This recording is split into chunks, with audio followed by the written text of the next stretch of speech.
어제 그 형제님 올려주신 그 집회 자료를 보면서 제가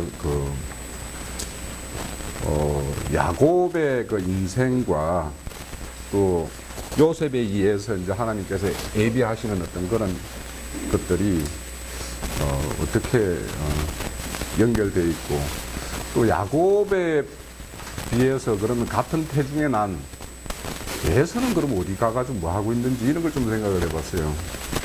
그러니까 저는 이제 그걸 보면서 어제 이제 다시 그 요셉의 이야기에서 이제 그 야곱의 이야기가 이제 42장에서부터 이제 새롭게 등장이 되는데, 그 야곱의 그 12아들이 하나의 교회이다, 이런 좀 생각이 들었어요. 그러니까 이 에서도 하나의 교회예요. 예. 그래서 에서는 세일산에 가가지고 이제 에덴 왕국을 하나 이제 건설을 하죠, 그 후손들이. 그에 비해서 이제 그 후손들이 세일산에서 에돔 왕국을 건설할 때 야곱의 후손들은 이렇게 좀 세상 말로 보면 비리비리하게 막 이렇게 살아가고 있어요. 막 뭔가 양식이 없어서 고민하고 뭔가 이렇게 살아가고 있단 말이죠. 그래서 우리 오늘날 이 땅에 있는 교회들이 야곱에 속한 교회가 있고 예세에 속한 교회가 있다. 그래서 지금 나중에 이제 이 출애굽하는 어떤 그런 과정에서 보면 예세의 후손들이 이스라엘의 행로를 이렇게 막아서고 이렇게 하거든요. 그죠? 그러면 지금 우리가 이렇게 보면 우리가 그런 어떤 야곱의 어떤 그런 교회를 이루고 그런 길을 간다라면 우리의 행로를 막아서는 것이 누군가, 이런 걸 생각해 보면 에서가 그런 일을 하고 있구나. 그럼 에서의 계통이 어디로 흘러가고 있는가, 이런 걸 보면 이제 기성 교회들이 이게 에서의 왕국, 에돔 왕국의 어떤 그런 후손들이구나라는 걸 이제 좀 이해할 수 있어요. 그래서 이제 저는 이제 어제 그 보면서 성경은 실질적으로 하나님이 아브라함에게 약속한 그 약속을 지금 실질적으로 이제 성취해 가는 그림이잖아요. 그죠? 지금 보면.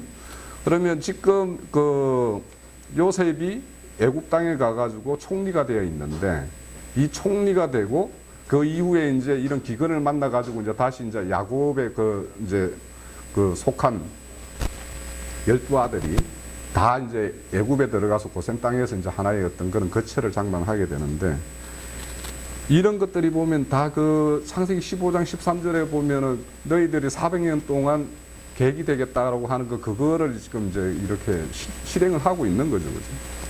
그런데 이제 그걸 보면서 제가 왜 오늘 또 찬양의 길이라는 걸 했냐 하면, 그게 우리의 그 야곱에 속한 우리들, 그러니까 아브라함에 속했으면서 야곱에 속한 우리들이 가는 길이라는 게 아까 찬양에서 느껴지는 어떤 그 가사에 있던 일부는 이제 차지하고요. 그렇게 좀 고단한 길이고 힘들고 나그네 길이란 말이죠. 그런데 이제 그 나그네 길에 마지막을 장식하는 걸 그 창세기 50장 10절 11절로 좀 볼게요. 뭐 이따가 형제님이 또 이렇게 이 장이 되면은 하시겠지만,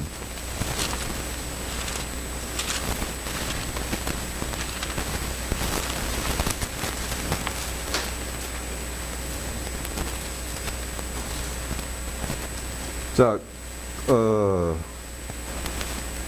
10장, 11장은 이제 야곱이 이렇게 기근 만나가지고 애굽에 들어가가지고, 살다가, 연수로 내가 안 따져봤는데요. 살다가 이제 죽고 난 다음에 장사하는 모습이에요, 이게.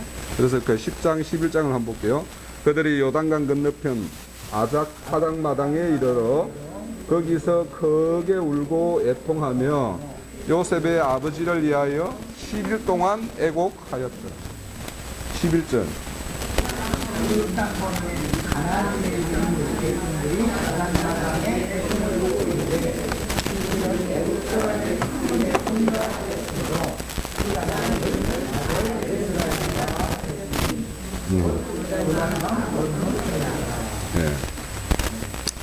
자, 지금 야곱이 결국은 나중에 어디에 13절에 보면 마블의 앞 막벨라 박불의 이제 매장지에 이제 가거든요. 여기가 아브라함과 사라가 자기 야곱의 조상들이 다 여기에 묻혀 있는 그곳이죠, 그죠? 거기를 가는데 굳이 애굽 땅에서 여기를 가는데 요단강까지 갈 이유가 없거든요, 사실은.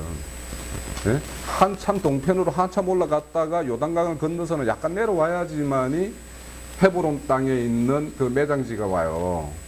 근데 왜 지금 죽은 야곱을 메고 거기까지 가가지고 요단강을 건너느냐?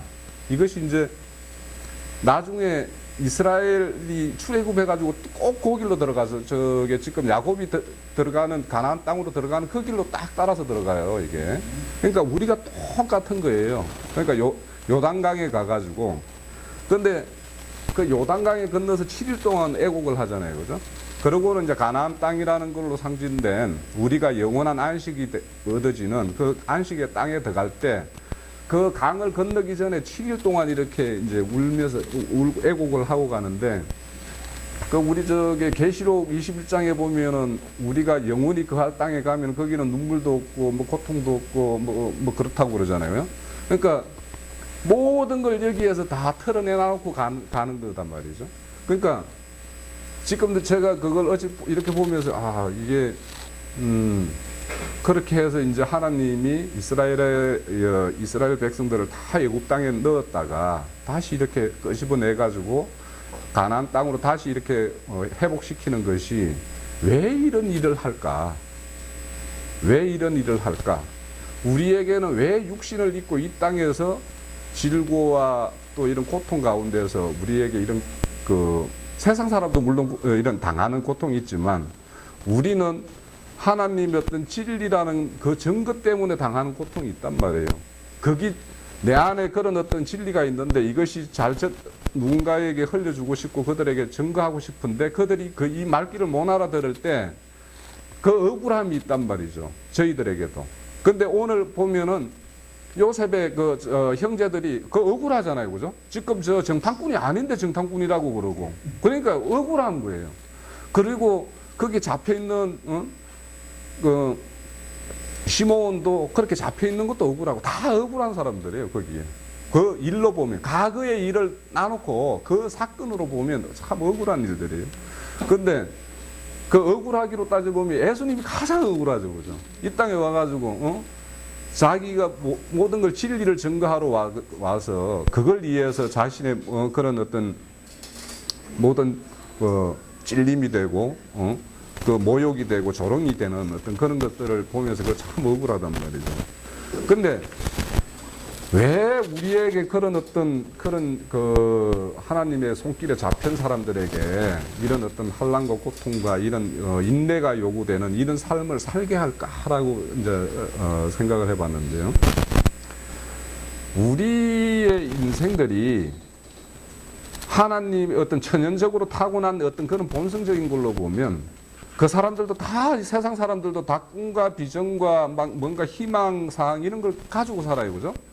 근데 그 희망이고 비전이고 꿈이라는 것들은 사실 하나님으로 보면은 가장 버려야 될 것들이죠. 그죠? 그러니까 인생들이 꿈이고 비전이고 뭔가 원함이라는 거는 이 땅에서 풍요, 이 땅에서의 어떤 행복, 막 이런 거일 거 아닙니까? 남보다 잘 되는 거, 이런 건데, 이런 것들을 천연적인 그 사람에게서 그런 것들을 꺾어내고 털어내려면 어떤 방법이 있을까? 예? 그걸 생각해 보면 그것이 아무것도 아니라는 걸 가르치기 위해서는 이런 가나안 땅에 들어갔던 아브라함을 다시 세상인 애굽으로 불러내 가지고 세상을 맛보게 하고 세상 속에서의 어떤 그 세상 근세에 의해서 본인들이 시달려 보기도 하고 세상과 연합해 보기도 하고 그런 생활 가운데에서 진짜 본질이 무엇인가를 알게 하기 위해서 이제 이렇게 애굽을 땅을 거쳐서 그러니까 400년이라는 세월을 거쳐서 이제 다시 약속하신 가나안 땅으로 집어넣는 거 아닙니까? 그죠? 그런 걸 보면서 이제 이게 참 하나님의 어떤 그런 지혜와 총명이라는 거는 우리가 그냥 말씀만 잘 해주시면 제가 잘 알아듣고 그렇게 하실 수 있는데 왜 이렇게 꼭 이렇게 뭔가 매를 들고 뭔가 이렇게 아픔을 통해서 이렇게 가르치실까 이런 걸 생각해 보면 세상 사람들 가운데에서 그들이 지금 모든 세상이 향하여 가는 그 길과 다른 길로 이렇게 돌아서서 가는 사람들이 스스로 간 길은 자기가 이거다라고 해서 간 사람은 거의 없을 거단 말이죠. 그죠? 뭔가 사건이나 뭔가를 통해서 이거는 아닌갑다 라고 뭔가 깨우쳐서 그 깨우친 사람들이 이제 다른 길을 찾아가는데 그런 것들도 어째 보면 하나님의 어떤 이런 진리의 그 길이 아니면 그 사람들이 뭐냐 사실은 더 값어치 있는 사람 자기를 만들기 위해서 그 길을 가요. 사실은 보면 모든 종교나 철학이라는 거는 내가 세상 속에서 다른 사람과 차별된 더 멋진 나를 만들기 위해서 그 길을 가는 것이지 이 길이 막 진리라 해서 가는 건 아니단 말이에요. 그러니까 우리 같은 경우에는 우리 스스로 인간의 한계를 알고 인간의 어떤 스스로가 이룰 수 없는 어떤 그런 진리의 세계를 진리인 그분에게 위탁해서 가는 거잖아요. 예. 그래서 이제 우리가 지난주 제가 의의 사자의 어떤 직분이라는 걸 제가 좀 말씀을 드렸었는데 의의 사자의 직분이라는 게 뭐냐 하면 그렇게 세상을 향해 가는 사람들에게 그 길이 아니다라고 알려주는 것이 이제 우리의 본분인데 그걸 성경에서 뭐라고 그렇게 표현하냐 하면요. 바로 금식이라고 표현을 해요. 우리가 세상 사람들은 금식이라고 보면 뭔 일이 있어서 막 며칠 굶어가면서 하나님에게 뭔가 땡깡 부리듯이 뭔가를 막 이렇게 요구하는 그걸 위해서 금식을 한다라고 하는데 실질적으로 의의 사자가 하는 일이 뭐냐면 지금까지 먹었던 것들을 딱 끊게 하는 것이 의의 사자가 하는 것이고 그게 금식이라고 이야기하거든요. 그죠? 그래서 오늘 제가 좀 드려보려고 이야기하는 거는 바로 금식이에요, 금식.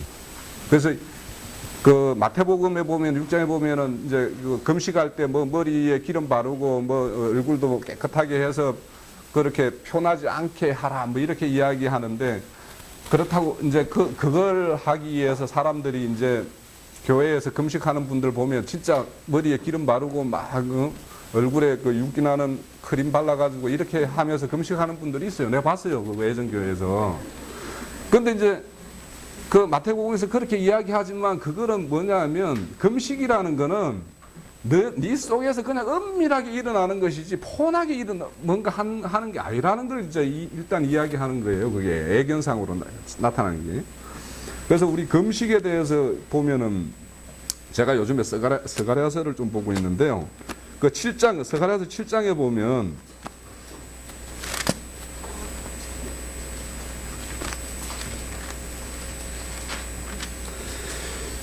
이 스가랴서는 이제 성전 재건을 위한 어떤 선지자로 이렇게 하나님이 세운 선지자가 학개와 스가랴서예요. 그죠? 학개와 스가랴인데 스가랴가 이제 그 한상 중에 8개의 어떤 한상을 보여주고 이제 이렇게 해서 너희들이 회개하고 돌이켜서 돌이켜라 이렇게 하는데 학개 같은 경우에는 순수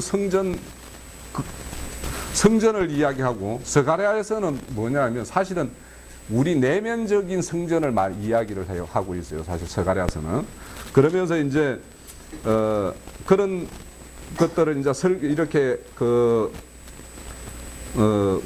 포로에서 돌아와서 이게 스가랴서가 뭐냐면 성전 재건을 하기 시작해서 한 2년 동안 성전 재건을 하다가 성전 재건 작업이 한 14년 동안 중단이 된 상태에서 있다가 그 이후에 이제 스가랴서가 다시 성전 재건의 그거를 유대인들 자기 그 백성들에게 이렇게 알리기 위한 그런 말씀이 하나님에 의해서 임한 말씀이에요. 그래서 여기에서 이제 자기가 이제 그 본인이 그 본 한상을 다 설명을 하고 난 다음에 이제 그 백성들이 지금까지 우리가 금식을 이렇게 해왔는데 5월과 7월 달을 그 저기 스가랴서 7장에 보면 5장에 7장 5절에 보면 그들이 5월 달과 그 7월 달에 매 그 저기 금식을 해왔는데 이 금식을 계속 해야 됩니까 하고 묻는 거예요 지금. 그래? 그러니까 니들이 그 금식을 나를 위해서 했냐? 너희들이 지금 금식이라고 뭔가 바꾸면서 이렇게 하는 것이 그게 금식이냐? 이렇게 이제 다시 이야기를 하는 거예요. 그래서 이제, 그때 이 사람들이 그 유대인들이 그 금식을 한 거는 뭐냐면 5월달과 그 7월달에 금식을 한 거는 그 자기 그 유대 땅의 성읍과 성전이 무너지는 걸 보고 그게 안타까워서 5월 달에 이 금식을 했었고, 그리고 7월 달에는 유대 땅에서 이렇게 그 귀족들을 이렇게 잡아갈 때 빈민들을 위해서요. 거기 남겨진 유대 원래 땅에 남겨진 거기에 빈민들을 위해서 그달랴라는 사람을 총독으로 세웠어요. 총독으로 세웠는데 이 그달랴를 그 당시에 왕의 그 친족인 이스마엘이라고, 거기 또 이스마엘이 나와요. 이스마엘과 그의 어떤 몇 명에 의해서 그 총독이 살해되는 사건이 일어나요. 그래서 그 총독이 살해되는 사건이 그걸 설파하면서 애곡하고 그러면서 이제 금식했던 게 5월과 7월의 어떤 두 번의 금식이에요. 그러니까 그 금식이 처음에는 그 어떤 자기들이 섬겼던 성전이 무너지는 것이 애달아서 이제 이렇게 했을 것이고, 두 번째는 자기 유대 땅의 빈민들 그리고 거기에 남아 있는 아이들 그들을 돌보라고 세워놓은 그달랴를 살해를 한단 말이에요. 그 사람이 죽는단 말이에요. 거기 이제 애통해서 이제 이렇게 금식을 했는데 처음에는 그렇게 했겠죠, 그죠? 그런데 시간이 지나면서 이게 뭐냐면 습관화되고 그냥 습관적인 어떤 금식을 그때 되면 의뢰이 굶어야 된다라고 이렇게 생각을 하고 그런 행사를 한 거예요. 그러니까 그것들이 나하고 뭔 상관이 있냐 이런 말이에요. 그러니까 우리가 성경에서 말하는 금식이라는 것이 그런 것이 아니다라는 거죠, 그죠? 그러니까 최초에 그런 금식을 했던 그런 어떤 심령과 어떤 마음으로 이제 이렇게 금식이 이루어지면 지금 성전 재건을 그러면 무너진 성전 재건을 왜 안 하냐 이런 얘기죠. 네가 그게 금식이 제대로 된 금식이었다면 너희들이 지금 성전을 재건을 하다가 14년이나 이렇게 방치하고 있는 게 이게 뭐냐 이런 걸 말하는 거죠, 그죠? 그래서 이제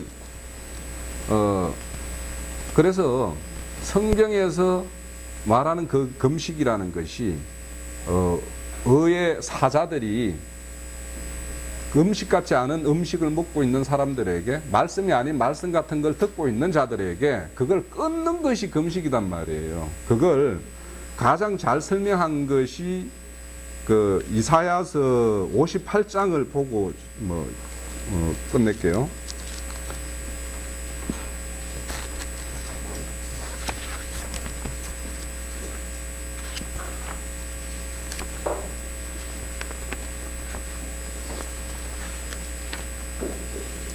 (58장에) 보면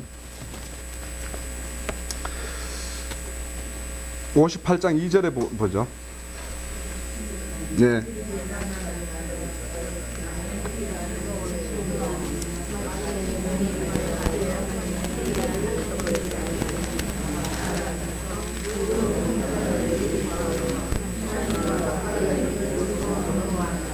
우리가 금식하되 어찌하여 주께서 보지 아니하시며 우리가 마음을 괴롭게 하되 어찌하여 주께서 알아주지 아니하시나이까. 보라, 너희가 금식하는 날이 오락을 구하고 온갖 일을 시키는도다. 4절요. 보라, 너희가 금식하며 논쟁하며 다투며 악한 주먹으로 치는도다. 너희가 오늘 금식하는 것은 너희의 목소리를 상달하는 것이 아니니라. 자, 이렇게 했어요. 그러니까 그 당시에도 그 이스라엘 백성들이 어딘가에 모여 있으면 뭔가 금식을 하고 뭔가 하나님께 뭔가 구하기도 하고 이렇게 했단 말이죠. 했는데, 그런데 하나님께서 그들이 구하는 것이 합당치 않으니까 응답이 없는 거겠죠, 그죠? 그러니까 이들이 왜 이게 이렇게 당신들이 그렇게 하는데 왜 하나님께서 응답을 안 해주십니까? 이렇게 이제 왠지 모르겠다 이런 거죠.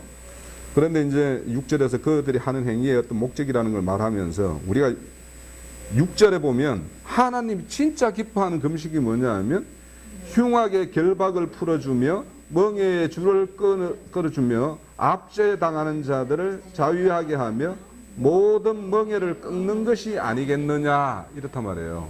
그러니까 옛사람들이 먹는 것은 그걸 계속 먹으면 그 사람들이 뭔가의 흉악과 뭔가에 잡혀 있는 거죠, 그죠? 그러니까 거기서 못 벗어나는 거 아닙니까? 그러니까 그들이 거기에 잡혀 있으니까 그들을 인도하는 사람들의 압제가 있어도 이게 압제인지도 모르고, 뭔가 이 헌금이라는 거 11조 요즘에 공부하고 있는 그런 것도 11조가 이게 어떻게 된 건지도 모르고, 그러니까 의뢰이 그냥 하니까 하는 것처럼 이렇게 간단 말이에요. 그러니까 우리가 의의 사자로서 해야 될 일은 이렇게 그 사람들이 아무것도 아닌 것을 가지고 그 사람들이 모든 것이냐 이렇게 뭔가 잘못 알고 있는 것들에 대해서 우리가 풀어주고 그들을 거기에서 풀어내는 것이 사자의 의의 사자들이 해야 될 일이라는 거예요. 그래서 이제 그 에베소서에도 가면 4장에 가면 그 금식에 대해서 이야기를 해요. 온전한 금식 뭐 이런 걸 이야기해요. 그래서 그런 것들을 보면 결국에는 우리가 먹는 양식들이 바뀌는 것이 사실은 금식이고, 형제님 신이 바뀌는 것이 이제 그 해결하고 말씀을 하셨고 뭐 이렇게 한데, 그렇게 시키는 것이 우리의 도리단 말이죠. 그래서 이제 그거를 위해서 우리가 지금 우리가 말씀을 배우고 하는데, 오늘 내가 특별히 이 금식이라는 것과 이번 주에 제가 우리 카페에 올린 그 세례라는 거, 이 두 개는 일반 교회 사람들이 굉장히 착각하고 있으면서도 가장 기본적인 거거든요. 그러니까 성경에 이렇게 명확하게 돼 있는 내용이 있기 때문에 혹 그분들하고 뭔가 이렇게 대화를 하면서 뭐 금식이 뭐고 이런 이야기 나올 때, 또 아니면 그 사람들하고 이 진리적 논쟁을 하다 보면 이게 논쟁의 주도권을 누가 지는가에 따라서 내가 양식을 먹일 수도 있고 내가 상대의 양식을 먹을 수도 있는 거예요. 그러면 그들과 논쟁을 할 때 이런 세례와 침례라는 거, 이런 걸 아주 굉장히 기본적이고 모든 교회에서 행하고 있단 말이에요. 어떤 형태로든 행하고 있는 이런 거에 대해서 그들과 대화하면서, 야, 침례가 뭔 줄 알아? 뭐 세례가 뭔 줄 알아? 또 아니면 금식이 너 밥 굶는 게 금식이야? 뭐 이런 식으로 이야기하면 그들의 그들 중에서 이런 것들을 이제 제대로 알고 있는 분도 있겠지만, 그렇지 않은 사람들은 여전히 그냥 뭐 밥 굶고 뭔가 뭐 하나님 앞에 막 간절히 구하는 걸 금식이라고 생각을 할 것이고, 또 아니면 세례라고 하는 것이 그냥 뭔가 세례를 주기 위해서 뭐 머리에 물 찍어 바르면서 뭔가 하는 어떤 의례 행식, 그 형식, 그런 것들을 어떤 세례라고 이야기할 텐데, 우리가 이런 것들에 대해서 이제 좀 증거하면 그 사람들이 우리의 말들을 이렇게 다른 말을 이렇게 증거할 때도, 이분이 증거하는 거는 어떤 성경에 기초된 또 아니면 우리가 잘못 알았던 이런 거에 대한 어떤 증거가 되기 때문에 아마 좀 그 진리 증거하는데 또 그들의 어떤 과거의 어떤 행습을 끊어내는데 좀 도움이 되지 않을까 해서 내가 생각을 합니다. 저는 이제 칼빈의 5대 교리를 주로 이제 말씀하시는 분들은 약자로 그걸 튤립이라 그래요. 머리 글자만 따가지고. 그래서 뭐 전적 타락, 뭐 제한적 속죄, 뭐 거절할 수 없는 은혜, 성도의 견인, 뭐 이렇게 5가지 정도 얘기하는데, 거기에 보면 이제 중요한 그 중에서 예정론이라는 게 이제 거기에 이제 근간을 이루고 있어요. 그래서 이제 보통 장로교에서 말하는 예정이라고 할 때는 이중 예정을 얘기하거든요. 그러니까 구원받을 자와 버려질 자가 미리 정해져 있다. 그러니까 굉장히 숙명론적인 이야기를 좀 하는 거거든요. 근데 이것이 이제 성경에 그런 근거들이 없느냐 하면 그렇진 않아요. 성경에 그렇게 볼 수 있는 구절들이 분명히 있긴 있거든요. 로마서 8장 29절 30절에 가서 보면은 하나님이 미리 아신 자들을, 여기 보면 미리 아신 자들 나오죠. 이걸 예지라고 하거든요. 아는 자들을 또한 그 아들의 형상을 본받게 하기 위하여 미리 정하셨으니. 그러니까 예정이죠. 그러니까 이렇게 되어 있으니까 또 30절은 미리 정하신 그들을 또한 부르시고 부르신 그들을 또한 의롭다 하시고 의롭다 하신 그들을 또한 영화롭게 하셨다. 이렇게 되어 있고,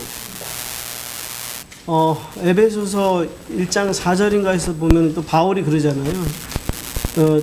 모태로부터 자기를 미리 정하신 하나님 뭐 이런 얘기를 또 하기도 하고, 그 밖에도 이제 뭐 많은 구절들이 이제 이런 것들을 장로교에서 얘기하는 예정을 지지하는 듯한, 그리고 사도행전 아마 13장 48절인가 거기에 보면 영생을 주기로 작정한 자는 다 믿더라라는 구절이 있죠.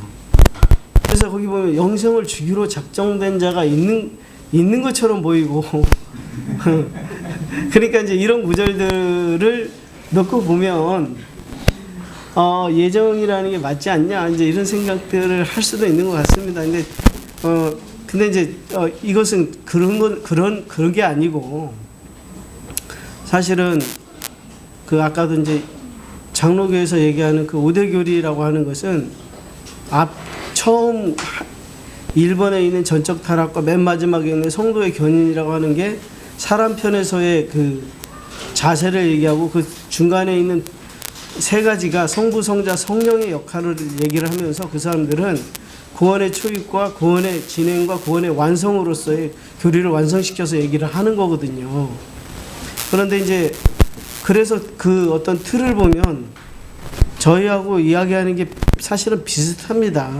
그러니까 어떻게 보면 그런 성경에 분명히 그런 면이 있기 때문에 그게 다 틀렸다 이렇게 얘기하기도 조금 어려운 점이 있거든요. 근데 이제 성경에서 말하는 거는 사실은 그런 의미가 아니고, 하나님이 미리 정하신 것은 개인의 운명이 아니고 하나님의 경륜을 정하신 겁니다, 사실은. 그리고 여호수아가 에발산과 그리심산에 서서 축복과 저주를 선포했잖아요.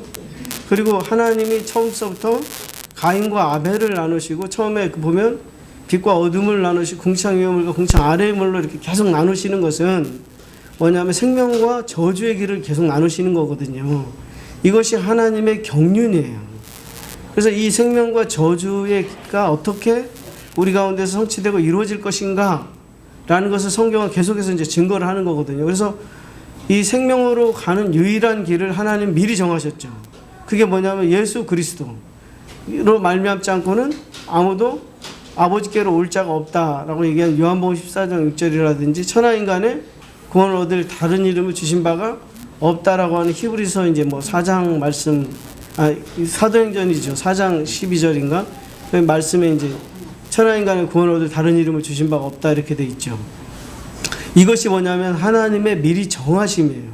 경륜적인 정하심을 얘기하는 거고, 그러면 하나님이 이제 경륜적인 정하심과 예정이라는 게 이제 어떻게 조화가 될 수 있는가를 보면, 사실은 사람은 유한하기 때문에 현재의 일, 그러니까 장래 일을 모르죠.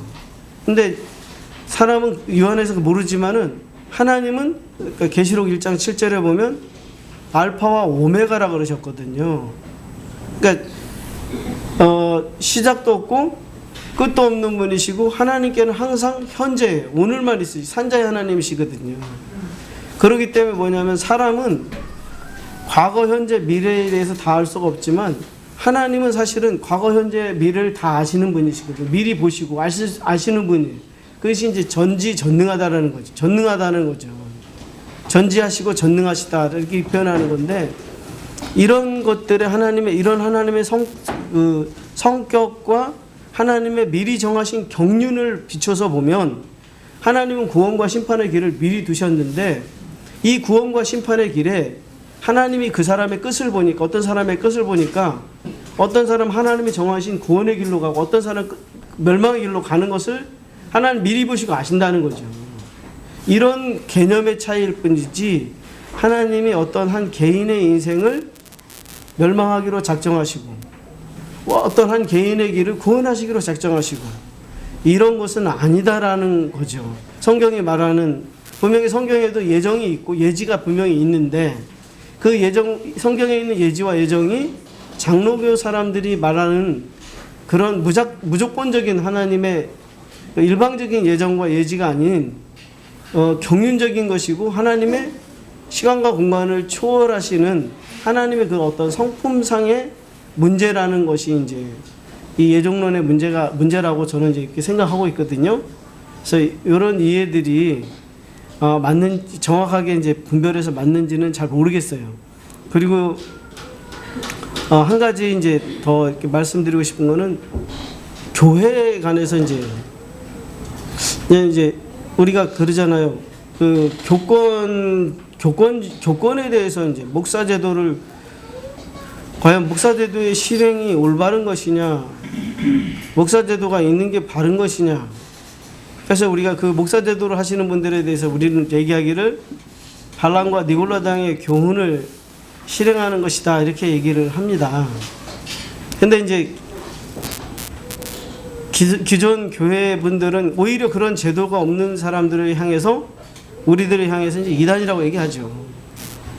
그러면 이제 과연 성경적인 어떤 것이 어느 게 옳은가에 대해서 이제 역사적으로도 잘 살펴봐야 되는 것 같아요. 그러니까 계시록에 보면 7교회가 나오잖아요. 그러니까 에베소, 서머나, 버가모, 두아디라, 사대, 빌라델피아, 라오디게아 이 7교회가 나오는데 사실 이 7교회는 교회사하고 사실은 이게 교회를 딱 같이 해요. 사실은 보면 에베소 교회라고 하는 것은 초대교회 우리 주님 그 베드로에 의해서 시작돼 세워진 교회를 얘기하고 서머나 교회라고 하는 것은 이 교회가 로마의 박해를 받아서 지하로 들어간 시기를 얘기하거든요. 그래서 그 계시록에 보면 10일 동안 서머나 교회가 고난을 받죠. 그래서 보면은 역사적으로 보면 로마의 열 황제에 의해서 200년간 교회가 핍박을 받습니다. 그래서 카타콤이라고 하는 지하 교회로 들어가거든요. 그래서 지하 교회로 들어간 이 교회가 어떻게 되냐면 지하에 들어가면서 사실은 이 교회 자체 내에 교권과 건물주의와 이 그 전임 말씀을 섬기는 종들이 생기면서 그 교회 자체가 사실 좀 분열이 된다고 얘기합니다. 이 교회사라고 하는 책자에 보면 이제 그런 내용들이 있어요. 신광균 씨인가 뭐 이런 분들이 쓰신 책자에는 그런 내용이 나오는데 그래서 이 교회가 사실은 버가모 교회로 가기 이전에 사실은 지하로 들어갔던 교회가 내부에 의해서 사실 타락과 분열이 일어나고 조짐이 있었어요. 그러다가 그 조짐에 그 콘스탄티누스라고 하는 사람이 로마의 다신교를 갖다가 기독교로 둔갑을 시킨 것이 천주교입니다. 그래서 그것을 이제 이 교회사에서는 우리 계시록에서 버가모라고 얘기를 하는 거거든요. 그래서 이 버가모 교회가 나중에 가면 다시 이제 그 동루마와 소노마로 분열이 되잖아요. 이게 이제 두아디라 교회로 가면서 두아디라 교회에서 이 개신교가 독립해서 그 개혁을 했다고 하는 게 이제 사대 교회거든요. 그래서 이렇게 보면 사실은 예수님이 그 베드로를 통해서 이 반석 위에 내 교회를 세우리라 이렇게 말씀하셨는데 그 반석은 베드로가 아니죠. 반석은 사실은 한돌에 7 눈을 새기는 그다음에 7 금초대 타일을 다니고 7 영들을 가지신 그리스도를 얘기하는 거거든요. 그래서 그리스도께서 베드로를 통해서 교회 시발을 하시겠다고 마태복음 16장에서 약속을 하셨고 그것이 사도행전 2장에 가서 실현이 된 거거든요. 그래서 보면은 그 교회가 그렇게 실현이 됐을 당시의 교회는 가정교회들이 주를 이루었고 그래서 그 서신서들은 전부 다 가정에 있는 교회들로 편지를 보냈었던 것이고 그 다음에 사실은 어떤 사도들이 자기들을 칭할 때는 전부 다 바울 형제, 우리 형제 바울, 디모데, 게바 이렇게 얘기를 했지 달리 뭐 목사다 이렇게 사실 칭하지는 않았어요. 근데 목사라고 하는 것은 그 에베소서 4장 11절에 보면 사도와 목사와 교사와 복음전도자와 뭐 이렇게 하면서 그거는 하나의 그 직임이죠, 사실은. 그래서 그 은사에 따른 직임일 뿐이지 그분들의 통칭되는 명칭은 사실 형제였었거든요. 근데 이것이 교회의 근간의 모습이었던 건데 사실은 이런 모습을 파괴된 게 지하로 들어가면서 교권주의가 생기고 건물주의가 생기면서 이게 타락한 모습이었었던 거거든요. 거기에 불을 붙였던 것이 로마의 이제 그 버가모 교회, 우리가 이제 불을 붙였던 거고 두아디라 교회로 간 건데 여기에서 로마의 그 카톨릭이 가장 강조하는 게 뭐냐면요. 자기들은 베드로를 일대 교황으로 삼으면서 자기들의 정통성이 마태복음 16장 16절에 보면 이 반석 위에 교회를 세우리라 했기 때문에 거기 자기들이 정통성을 갖는다는 거예요. 그러면서 그거를 위주로 해서 사제 제도를 만들고 그 사제에 의해서 성경이 해석이 돼야 되고 그래서 성경을 걔네들 보면은 맨 밑에서 그 신부가 해석을 하고 신부가 해석을 못하면 위에 주교가 해석을 하고 주교가 또 해석 못하면 그 위에 있는 맨 마지막에 교황이 해석을 하는데 교황이 해석한 성경은 절대적으로 오류가 없다. 뭐 이런 식으로 이제 그 권위를 갖다 부여를 해버리거든요. 그런데 이런 모습이 사실 개신교의 모습하고 다르지 않습니다. 그러니까 개신교들의 교권을 보면 신학교를 나오고 신학교에서 부여하는 자격증이 그 사람들의 권리 증서가 되고 그 권리 증서를 가진 사람이 삼권이라고 하는 것을 뭐 안수권, 뭐 축도권, 설교권 이 세 가지를 독점하고 자기들이 다 그 사람들만 해야 된다. 이렇게 실행을 하고 있어요. 그래서 사실은 이런 오늘날의 어떤 두아디라 교회와 4대 교회의 모습이 이 교회의 주를 이루고 이것이 마치 주님이 세운 교회의 전형인 양 이렇게 행사를 하고 있지만 사실은 그렇지가 않고 초대교회 그 핍박을 받아서 카타콤에 들어갔어도 변질되지 않았던 소수의 사람들은 역사에 이제 예를 보면은 바울파, 보고밀파, 왈도파 뭐 이런 소수의 그 캐톨릭과 개신교의 사람들에게 이단으로 불렸던 사람들 그 사람들에 의해서 성경이 보존이 되고 그 사람들에 의해서 사실 복음이 실개천처럼 이렇게 흘러왔던 건데 이것이 어떻게 역사에 남아있는가라는 부분이 역사라는 것은 항상 이긴 자의 기록이잖아요. 조선왕조실록 하면은 사실은 왕조의 역사지 일반 평민들의 역사가 아닌 거예요. 그래서 거기에 보면 뭐 무슨 홍경래의 난, 뭐 이적, 만적의 난 이렇게 표현해 놨잖아요. 그건 사실 난이 아니에요. 뭐냐면 압제에 시달리던 백성들이 신분의 평등을 요구한 거예요. 사실은 정당한 요구를 한 건데 승자들은 뭐라고 기록하냐면 그것을 난이라고 기록을 하는 거예요. 이런 것처럼 기독교의 역사라는 것은 철저히 왜곡이 돼서 사실은 이 정통이라고 이 성경에서 지지해주고 있는 사실은 형제회라든지 좀 더 나갔지만 지방교회라든지 이런 모습들이 사실 정통교회의 모습이에요. 사실 원래적인 모습 저는 그렇게 생각해요. 그게 정통적인 모습인데 이런 모습들이 지금 두아디라나 4대 교회 사람들에 의해서 매도가 되는 거죠. 이단으로. 그러면서 오히려 그런 교권을 행하고 자기들의 그 성경을 율법적으로 해석을 하고 이게 머릿수를 다수 형성하고 그 금신상을 숭배하는 것이 마치 정통인 양 이렇게 나가고 있다. 근데 이런 것은 또 이게 정통 교회 역사라는 것은 창세기에서도 봐도 증거가 되는 것 같아요. 그러니까 요셉의 아까도 이제 홍영재님도 말씀하셨지만 야곱의 아내라고 하는 것은 보면 레아와 그 몸종인 실바, 그 다음에 라헬과 비라 이 넷이죠. 이 넷은 동서남북을 말하고 내 생물을 얘기하고 내 교회를 얘기하잖아요. 그래서 보면은 이 레아라고 하는 게 뭡니까?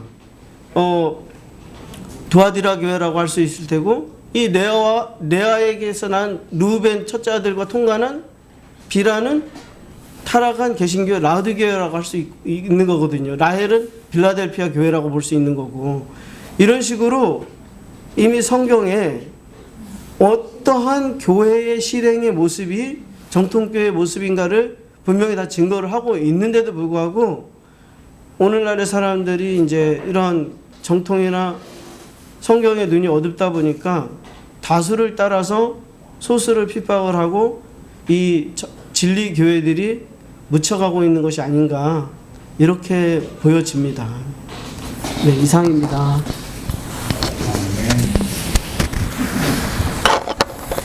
그 말씀을 내가 이제 들으면서 그건 어차피 이제 계속해서 교회가 증거를 해야 되는 내용들인데, 아브라함하고 이삭하고는 안식처에 맨 먼저 들어가서 그들이 들어간 곳이 영원한 참 본향이라는 거예요.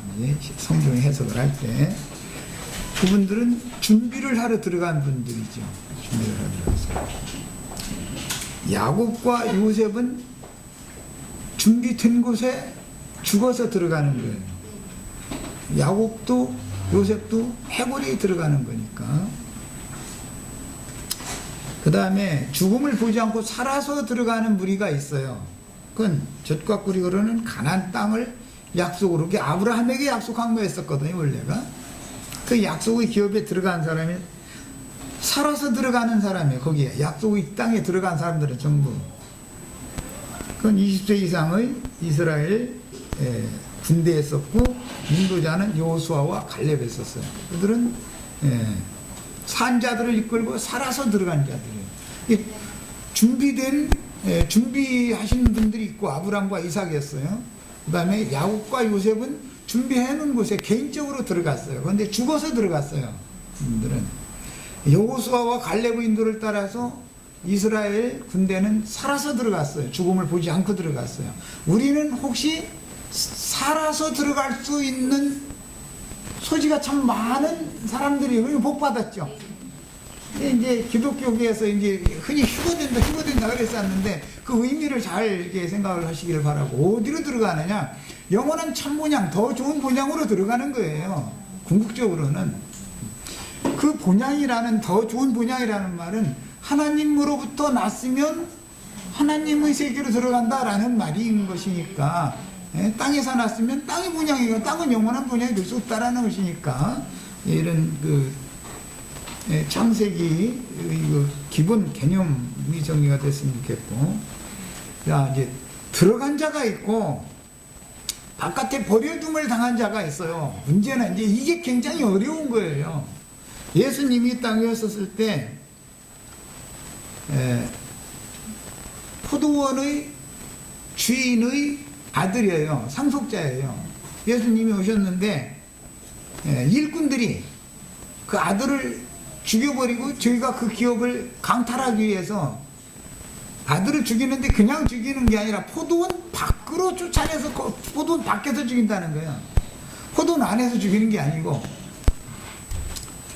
이것은 이제 뒤에 히브리서 기자가 영원한 기업, 더 좋은 본향에 들어가는 얘기를 하면서, 거기에 들어가기 위해서는 우리도 예수님을 따라서 성문 밖으로 나가야 된다 그랬어요. 이 포도원 밖으로 나가야 된다 그 말이죠. 그러면 그 유대교 지도자들이 자기네들이 포도원이라고 강탈해서 상속자를 죽인 포도원 밖에 참 포도원이 있다, 지금 그 말이거든요. 그 우리는 오늘 우리 박영재가 이제 교회사 증거도 했는데, 정통 보수를 주장하는 그 포도원, 그게 이제 교회인데, 그곳에는 영원한 기업이 없다는 걸 알아야 된단 말이에요. 거기서는 영원한 기업을 얻을 수 없어요. 거기에서 예수님처럼 포도원 밖으로 쫓겨나서 거기서 죽어야만 해골로 있고, 요셉이 이제 해골로 들어갔죠. 해골, 골고다라고 그러죠. 골고다. 해골. 요셉의 해골이 장사된 곳이에요. 그래서 우리는 이런 개념을 알아야 이런 사람들은 바깥 어두운데 버려둠을 당한다라고 말할 때 양면에서 바깥이라는 말이 사용이 되기 때문에 정통을 주장하는 사람들이 바깥에 참포도원이 있는 것이고 그들은 우리들을 자기네들이 참포도원에서 쫓아낸단 말이에요. 그러니까 쫓겨난 사람들의 포도원이 참포도원, 쫓아낸 기득권자들의 포도원이 아니다. 밖에 있으리라 바깥 어디 우린다 바깥 어디 있으리라 말이 나오면 양면에 이게 무슨 말인가를 잘 알게 돼요. 말하는 거예요.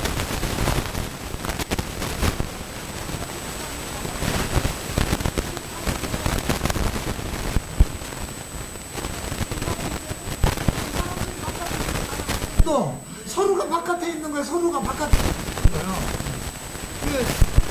그 계시록 1장에 보면 무적행에서 올라온 짐승이 두들을 그런데 손길에다가 넣어놓고 나서 장사도 어디 못하게 한다는 거예요.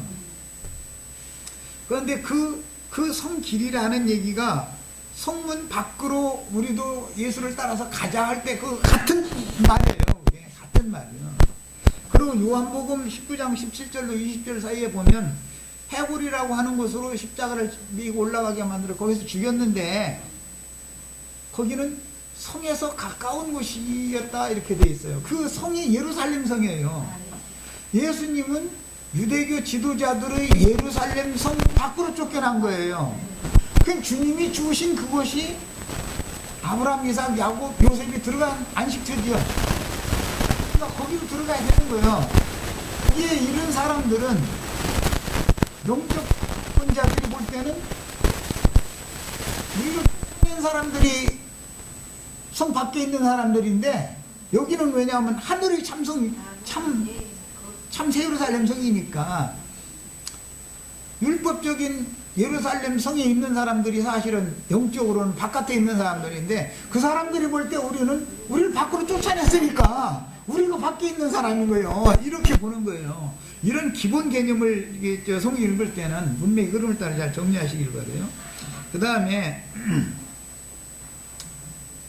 이제 금식 얘기를 했었는데 뭘 금식을 해야 되냐면 하나님이 임재하실 처소 하나님의 집이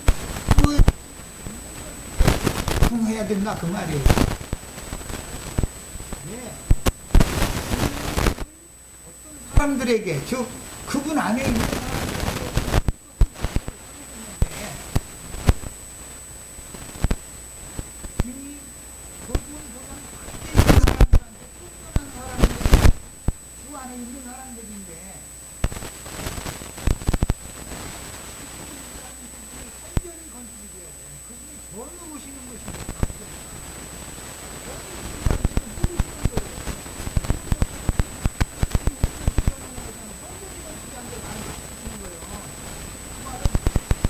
이게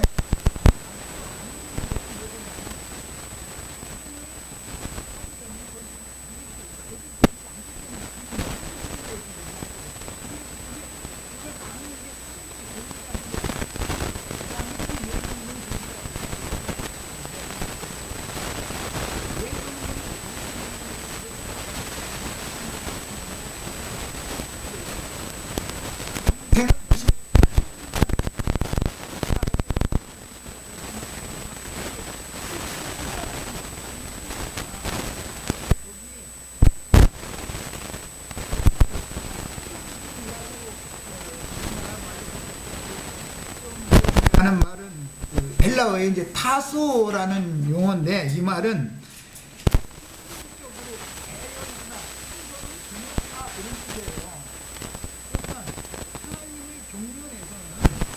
이스라엘 혈통적인 이스라엘 12지파를 먼저 구원할 자를 다 구원하시고 나면 그 다음에는 이방인들을 이렇게 만들어 가지고 이방인들을 구원하시는 것이 하나님은 경륜적으로 공식을 하시다 그 말인 것이지 그래놨다도 말이야. 민주적으로 그 말들이 너는 구원이고 상부재단에 오면 구원이고 상부재단에 안 오면은 열방받기.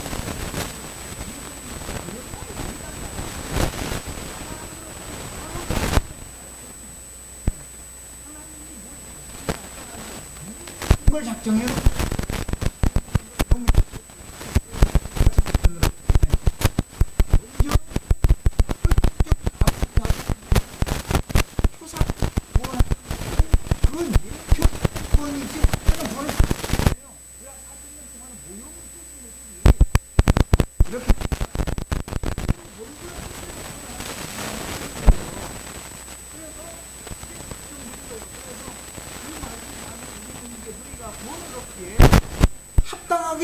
합당한 잘 행하지 않을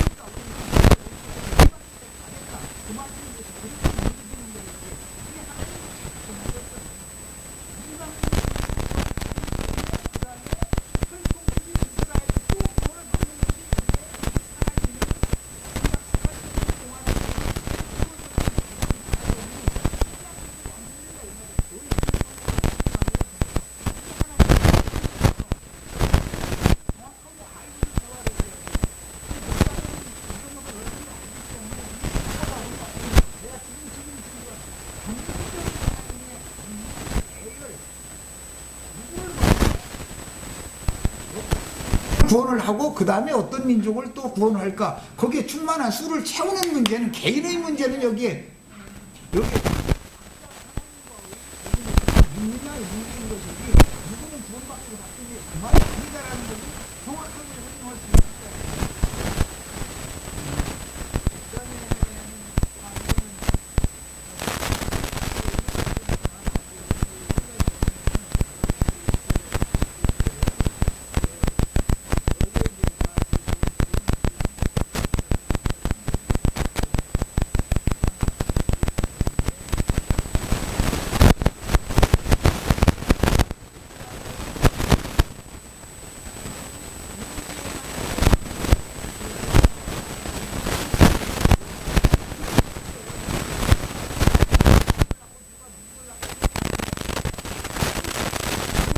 누구다? 쏙쏙 누구야? 뭐? 누구의 딸 누구야? 꼭 이렇게 그 어머니의 그 혈통. 그러니까 씨가 아무리 좋아도 다시 당하면 공자가 훔쳐버리는 거죠. 성경은 다 그 얘기를 하는데